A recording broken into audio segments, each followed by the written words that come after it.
नमस्कार दोस्तों, आज के करंट में आपका स्वागत है। करते हैं आज की चर्चा। Centre of excellence for revenue research एवं एनालिसिस के नवनिर्मित भवन का उद्घाटन। Centre of excellence for revenue research एवं एनालिसिस के नवनिर्मित भवन का उद्घाटन कहाँ पे किया गया है? जयपुर में किया गया है। और किसने किया है? मुख्यमंत्री अशोक गहलोत में। नेक्स्ट पॉइंट देखते हैं। नेक्स्ट पॉइंट है डॉक्टर मीनू बेरीवाल। डॉक्टर मीनू बेरीवाल कौन है? ये एडवोकेट है। कौन है? एडवोकेट है। कहाँ की है? जयपुर की है। कहाँ की है? जयपुर की है। इनको green ambassador women of the year award से सम्मानित किया गया है। किसको किया गया है? मीनू बेरीवाल को, जो एडवोकेट है, जयपुर की green ambassador women of the year award से सम्मानित किया गया है। कहाँ पे सम्मानित किया गया है? ऑडिटोरियम। ऑडिटोरियम किसका? कृष्णा मेनन भवन। कहाँ पे है ये? दिल्ली में है। ऑडिटोरियम कृष्णा मेनन भवन दिल्ली में सम्मानित किया गया है। कौन करता है? International institute of education and management की ओर से, है ना। International institute of education and management की ओर से।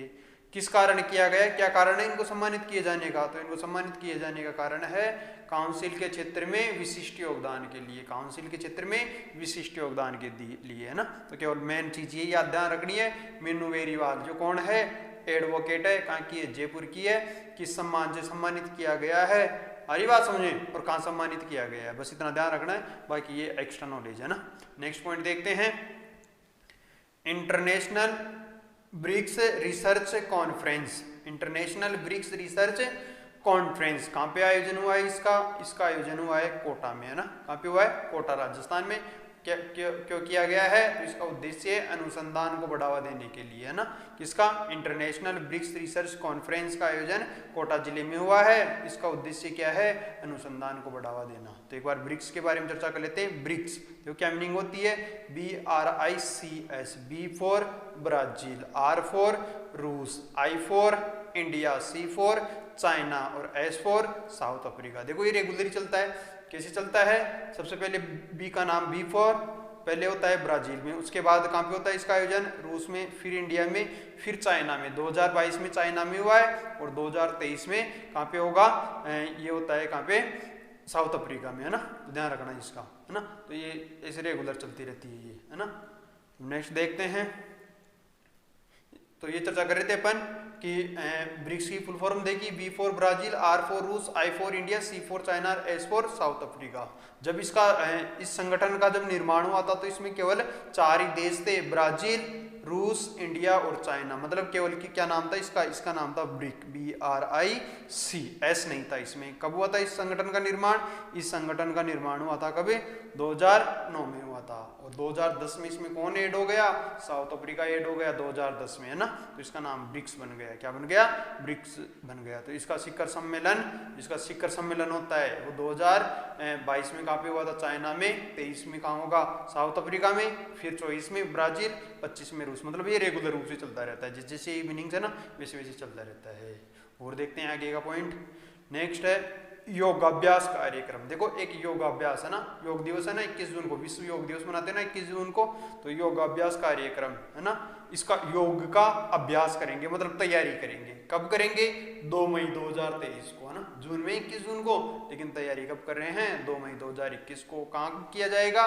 भवानी निकेतन शिक्षण संस्थान, जो कहाँ पे है? जयपुर में। यहाँ पर इसका अभ्यास किया जाएगा।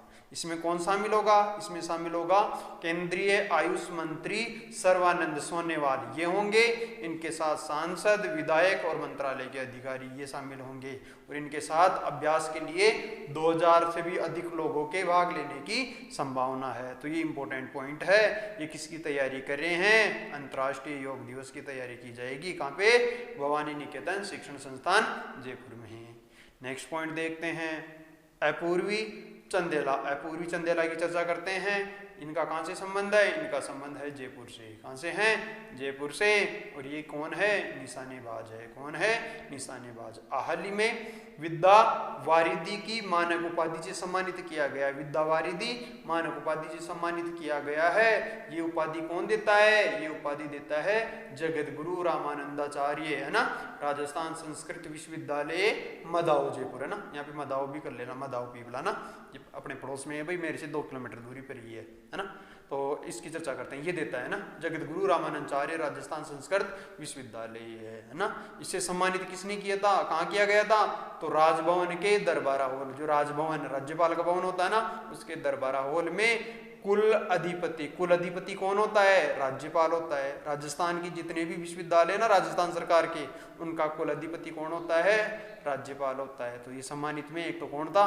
कुल अधिपति तो कौन था? कलराज मिश्र। किसका कुल अधिपति है? वैसे तो राजस्थान के सारे विश्वविद्यालयों का है ना, जो राजस्थान के हैं, है ना। लेकिन उन्हीं में कौन आ गया? जगत गुरु, तो इसका कुल अधिपति भी हो गया। और साथ में कौन था? अधिपति तो ये हो गए, और कुलपति कौन है? किसके? जगत गुरु रामानंदाचार्य संस्कृत विश्वविद्यालय के, तो वो है प्रोफेसर RS दुबे। इन दोनों के द्वारा सम्मानित किया गया था। किसको? अपूर्वी चंदेला को। नेक्स्ट पॉइंट देखते हैं, ऑपरेशन सुदर्शन चक्र, है ना। क्या है ऑपरेशन सुदर्शन चक्र? करते हैं चर्चा। ऑपरेशन सुदर्शन चक्र क्या है? ये भरतपुर संभाग द्वारा चलाया गया है। किसके द्वारा?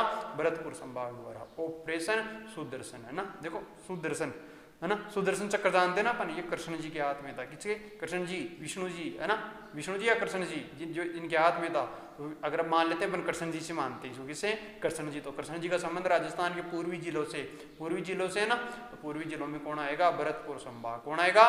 भरतपुर संभाग। और भरतपुर संभाग में आते हैं भरतपुर, धौलपुर, करौली, सवाई माधोपुर जिले, है ना। किसके द्वारा चलाया गया है ये सुदर्शन चक्र ऑपरेशन? ये चलाया गया है गौरव माथुर द्वारा। कौन है गौरव माथुर? ये पुलिस महानिरीक्षक है। कहाँ के? भरतपुर रेंज के। किसके हैं? भरतपुर रेंज के। क्यों चलाया गया है? बदमाशों को पकड़ने के लिए, है ना। इधर चंबल नदी का बीएड वगैरह क्षेत्र है ना, यहाँ बदमाश रहते हैं, तो इन बदमाशों को, इस क्षेत्र में जितने भी बदमाश है ना, उनको पकड़ने के लिए ऑपरेशन सुदर्शन चक्र भरतपुर संभाग में गौरव माथुर द्वारा, जो कौन है? पुलिस महानिरीक्षक है भरतपुर रेंज के, इनके द्वारा चलाया गया था। इंपॉर्टेंट पॉइंट है भाई। नेक्स्ट पॉइंट देखते हैं, मीरा पुरस्कार। किसकी चर्चा करते हैं? मीरा पुरस्कार की, है ना। देखते हैं मीरा पुरस्कार 2022-23 की चर्चा करते हैं ना। मीरा पुरस्कार में देखो कितनी राशि दी जाती है? 75,000 रुपये राशि दी जाती है। कितनी दी जाती है? 75,000 रुपये राशि। जबकि कल अपन देखे थे पद्मश्री की चर्चा करे थे ना अपन। पद्मश्री में कोई राशि नहीं दी जाती, ये एक तरह का सम्मान है, ध्यान रखना। पद्मश्री में कोई राशि नहीं दी जाती, जबकि मीरा पुरस्कार में कितनी राशि दे रहे हैं? 75,000। इसका ध्यान रखना भाई, इंपॉर्टेंट पॉइंट है, इसमें पूछ लेता है अपन को। देखते हैं इसके बारे में। मीरा पुरस्कार 2022-23 की चर्चा करते हैं। तो ये दिया गया है किसको? रत्ती सक्सेना को। किसको दिया गया है? रत्ती सक्सेना को, है ना। किस लिए दिया गया है? 80 एक प्रार्थना। 80 क्या है? एक प्रार्थना है। इस रचना के लिए मीरा पुरस्कार 2022-23 का रत्ती सक्सेना को दिया गया है ना। फिर कौन देता है ये राजस्थान साहित्य अकादमी का सर्वोच्च पुरस्कार है। राजस्थान साहित्य अकादमी का सर्वोच्च पुरस्कार है। राजस्थान साहित्य अकादमी कहाँ है? तो ये साहित्य अकादमी है उदयपुर में। इसकी स्थापना कब की गई थी? तो इसकी स्थापना की गई थी 1958 में। देखना भाई, देखिए मैं सही बता रहा हूँ क्या, है ना। यहाँ पे मैं लिखना भूल गया, 1958 में होना चाहिए, मेरे हिसाब से कन्फर्म है ना।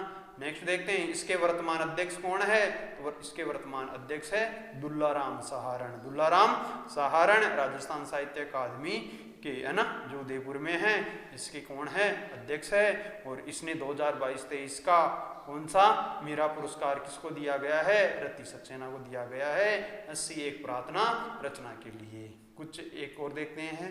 नेक्स्ट है wrong number. Wrong number phone करते हैं ना अपन, रॉन्ग नंबर लग जाते हैं उस रचना के लिए। ये रचना किसकी है?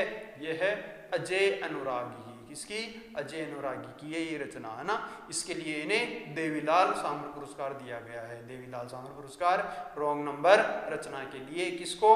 अजय अनुरागी को दिया गया है।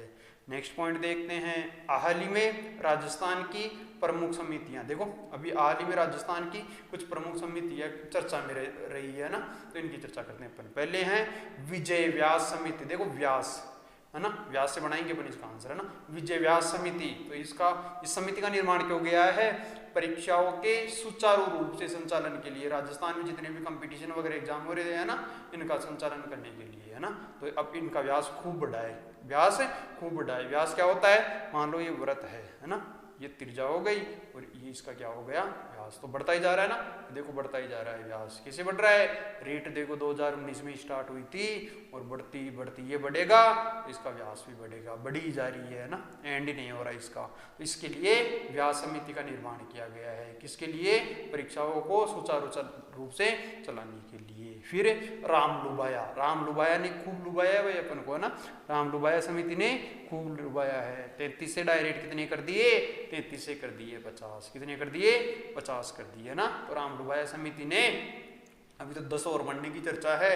इस समिति का संबंध किससे है, नए जिलों के गठन से है, सीएम द्वारा, अशोक गहलोत द्वारा, अभी है ना, ये समझ गए ना, राम लुभाया समिति का किससे संबंध है, नए जिलों के गठन के लिए। तो अशोक गहलोत द्वारा 19 नए जिले, 19 तो नए जिले बनाने की और 3 नए संभाग बनाने की घोषणा की गई है भाई, है ना। 19 तो नए जिले, तो टोटल कितने हो जाएंगे, 50 हो जाएंगे, है ना, और 3 नए संभाग। तो 50 का पता है ना, 50 कैसे हो जाएंगे भाई, अभी कितने हैं 33, नए कितने बनेंगे 19, है ना। लेकिन इनमें क्या हो गया, जयपुर से 2, जयपुर पहले से हैं, उसके 2 टुकड़े कर रहे हैं, तो यहाँ पे एक ही तो बड़ा, हमारी पास में जोधपुर है, उसके 2 टुकड़े कर रहे हैं, यहाँ पर भी एक ही बड़ा, तो एक एक तो इनमें पहले से है, 19 बनेंगे ना, इनमें एक एक कम कर दो, है ना, तो 2 कम को करोगे तो ये कितने बन जाएंगे, 50 बन जाएंगे, ना। तो 50 जिलों के लिए, और 3 संभाग कौन कौन से हैं, पाली संभाग, सीकर संभाग और बांसवाड़ा संभाग बनाए जाने की घोषणा की गई है। बने नहीं है, बनाए जाने की घोषणा कब की गई थी, ये कमेंट बॉक्स में टाइप करोगे आप,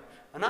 अशोक गहलोत ने ये घोषणा कब की थी, अभी तो और धीरे बढ़ने की चर्चा चल रही है। नेक्स्ट समिति की चर्चा करते हैं, तो नेक्स्ट समिति है खेमराज समिति। खेमराज समिति, इस समिति का गठन क्यों किया गया है, वेतन विसंगतियों को दूर करने के लिए। जो वेतन से संबंधित विसंगतियां ना चल रहे ना हड़ताल पे, कभी वकील चलते हैं, कभी डॉक्टर चलते हैं, कभी सफाई कर्मी चलते हैं, चल रहे ना, कभी पटवारी चलते हैं, कभी तहसीलदार चलते हैं, तो ये क्या बोल रहे हैं कि हमारे वेतन की जो विसंगतियां है उनको सही करो। इसके लिए कौन सी समिति, खेमराज, है ना, खेमराज समिति का गठन किया गया है। फिर है महापात्रा समिति। कौन सी समिति, महापात्रा समिति। इस समिति इंपोर्टेंट है भाई, ये समिति कैसे है, राजस्थानी भाषा को 8वीं अनुसूची में शामिल करने के लिए इन्होंने माना है कि राजस्थानी भाषा को 8वीं सूची में क्या करना चाहिए, शामिल करना चाहिए। इसके लिए कौन सी समिति है, महापात्रा समिति। 8वीं अनुसूची में वर्तमान में कितनी भाषाएं शामिल है, 22 भाषाएं शामिल है। नेक्स्ट पॉइंट देखते हैं, ऑपरेशन कुरुक्षेत्र। ऑपरेशन कुरुक्षेत्र क्या है ये, है ना, करते हैं इसकी चर्चा। ऑपरेशन कुरुक्षेत्र, तो बोल्ड कुरुक्षेत्र, क्या लिखा हुआ है, बोल्ड कुरुक्षेत्र। ये क्या है, ये युद्ध अभ्यास है। बोल्ड कुरुक्षेत्र क्या है, एक युद्ध अभ्यास है। किसके मध्य हुआ है ये, भारत और सिंगापुर के मध्य, भारत और सिंगापुर का युद्ध अभ्यास है। कौन सा, बोल्ड कुरुक्षेत्र। इसका 13वां संस्करण संपन्न हुआ है अभी। कौन सा, 13वां संस्करण, और ये कहाँ पे हुआ है, जोधपुर में हुआ है। तो बोल्ड कुरुक्षेत्र युद्ध अभ्यास भारत और सिंगापुर का है, इसका 13वां संस्करण संपन्न हुआ है, कहाँ पे हुआ है, जोधपुर में। तो एक बार अपन महत्वपूर्ण युद्ध अभ्यास देख लेते हैं ना, महत्वपूर्ण युद्ध अभ्यासों की चर्चा करते हैं जो राजस्थान में होते हैं। यहाँ से क्वेश्चन कहीं ना कहीं उड़ जाता है, तो महत्वपूर्ण युद्ध अभ्यास देखते हैं। हाल ही में राजस्थान में होने वाले प्रमुख युद्ध अभ्यास, पहला है बोल्ड कुरुक्षेत्र, जिसके भी ऊपर चर्चा करें ना, ये कहाँ पे हुआ है, जोधपुर में भी संपन्न हुआ है। इसका 13वां संस्करण किस किस का है, भारत और सिंगापुर का। तो पहले जोधपुर से रिलेटेड देखते हैं। गरुड़ युद्ध अभ्यास, ये भी कहाँ पे संपन्न हुआ है, जोधपुर में, है ना। किस किस का है ये, भारत और रूस का, भारत और रूस का। ईस्टर्न ब्रिज, ये भी कहाँ पे हुआ है, जोधपुर में हुआ है। ये किसका है, भारत और ओमान का। देखो दो तो आसानी से याद हो जाएंगे इनमें से दो। कुरु में रू आ रहा है क्या रू, और वही रू किस में आ रहा है, गरुड़ में, गरुड़ में और कुरु में। तो दो तो ऐसे हो गए जोधपुर से। और तीसरा कौन सा है, ईस्टर्न ब्रिज, है ना, ये किसका है, भारत का, ओमान का। भारत और ओमान के बीच में एक और होता, 3 जोधपुर के पढ़ लिए अपन, है ना। नेक्स्ट देखते हैं, भारत और ओमान के बीच एक युद्ध अभ्यास और है, एक तो जोधपुर में हुआ था, उसका तो क्या नाम है, ईस्टर्न ब्रिज।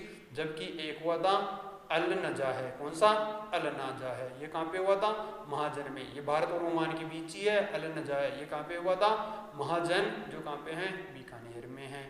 महाजन बीकानेर में एक और हुआ था जिसका नाम क्या है? ओस्ट्रा हिंद। ओस्ट्रा से ऑस्ट्रेलिया, हिंद से भारत। तो बीकानेर में भी 2 हुए थे, बीकानेर में भी 2 हुए थे। और जोधपुर में कितने हुए हैं? जोधपुर में 3 हुए हैं, है ना। एक हुआ है साइक्लोन। कौन सा हुआ है? साइक्लोन, है ना। साइक्लोन कहाँ हुआ है? जैसलमेर में। साइक्लोन कहाँ हुआ है? जैसलमेर में। किसका है? भारत और मिस्र का है। भारत और मिस्र का। अभी ये क्वेश्चन एग्जाम में पूछा गया था, शायद रीट में ऐसे आया था ये क्वेश्चन। मिस्र के राष्ट्रपति जो भारत पे किस पे? गणतंत्र दिवस पे क्या थे? मुख्य अतिथि थे, है ना। कौन थे?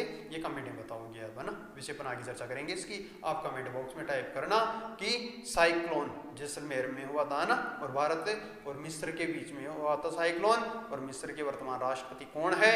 जो भारत के गणतंत्र दिवस पर मुख्य अतिथि थे। तो ये महत्वपूर्ण युद्ध अभ्यास थे राजस्थान से संबंधित। नेक्स्ट पॉइंट की चर्चा करते हैं, न्यू डेवलपमेंट बैंक, है ना। न्यू डेवलपमेंट बैंक की चर्चा करते हैं। तो न्यू डेवलपमेंट बैंक क्या है ना। न्यू डेवलपमेंट बैंक का ना ये किसका है, इसको देखते हैं एक बार अपन। तो ये है ब्रिक्स द्वारा संचालित है भाई। कौन सा? ब्रिक्स की चर्चा करी थी ना अपन थोड़ी देर पहले। तो ब्रिक्स द्वारा संचालित कौन सा? न्यू डेवलपमेंट बैंक है। इसका मुख्यालय कहाँ है? इसका मुख्यालय संघाई चीन में। संघाई चीन में इसका मुख्यालय है। हाल ही में मिस्र इस बैंक से जुड़ा है। पहले तो केवल ये देश जुड़े हुए थे ब्रिक्स वाले, और हाल ही में इससे कौन जुड़ा है? मिस्र जुड़ा है। मिस्र के राष्ट्रपति, क्वेश्चन पूछ रहा था ना मैं तुम्हारे को, मिस्र का राष्ट्रपति कौन है?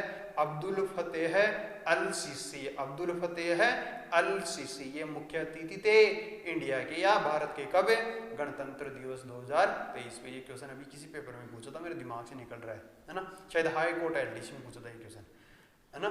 फिर बात करते हैं साइक्लोन युद्ध अभ्यास के अपन चर्चा कर ही लिए। ये किसके? भारत और मिस्र के बीच कहाँ पे संपन्न हुआ है? जैसलमेर में संपन्न हुआ है। एक बोल्ड का नाम आया था ना, अपन पढ़े थे ना अपन, बोल्ड कुरुक्षेत्र पढ़े थे क्या अभी, है ना। पढ़े थे ना अपन। ये रहा, देखो मैं दिखाऊँ आपको, बोल्ड कुरुक्षेत्र है क्या? बोल्ड कुरुक्षेत्र। एक बोल्ड और आ रहा है, बोल्ड क्या है उसकी चर्चा कर देते हैं। बोल्ड अभियान, एक कौन सा अभियान है? बोल्ड अभियान है। बोल्ड अभियान है आज़ादी के अमृत महोत्सव के तहत। ये कब चलाया गया है? आज़ादी के अमृत महोत्सव के तहत चलने वाला अभियान है। कहाँ पे चलाया गया है? उदयपुर में, है ना। बोल्ड की फुल फॉर्म क्या होती है? तो बोल्ड की फुल फॉर्म होती है बम्बू ओसियस लैंड इन ड्रॉट, मतलब बम्बू से संबंधित पेड़ लगाना, है ना। कहाँ पे? उदयपुर में, है ना। तो ये किसकी चर्चा हुई है? बोल्ड अभियान की। तो अपन पढ़े हैं आज का महत्वपूर्ण करंट पढ़े हैं अपन, है ना। और भी अपनी सारी क्लासें रेगुलर चल रही है। साइंस की चल रही है, राजस्थान जीके की थ्योरी क्लासेस चल रही है, ऑब्जेक्टिव क्लास चल रहे हैं, है ना। और कुछ ही दिनों में मैथ की क्लासेस स्टार्ट हो जाएगी। तो अगर वीडियो पसंद आ रहा है तो लाइक करना है। वीडियो को क्या करना है? पसंद आ रहा है तो लाइक करना है। चैनल को सब्सक्राइब करोगे तभी आप लोगों को क्लासों का पता चलेगा, ना। कुछ दिनों की बात है, फिर मैं टाइम ढंग से सेट कर दूंगा, ना, क्योंकि अभी सारी क्लासेस चल रही है, थोड़ा टाइमिंग बैठ नहीं पा रहा है। और क्लासेस कैसी है, अगर इनमें कोई कमी है तो कमेंट बॉक्स में जरूर टाइप करें, उसका सॉल्यूशन किया जाएगा, है ना। तो जय हिंद, जय भारत, धन्यवाद।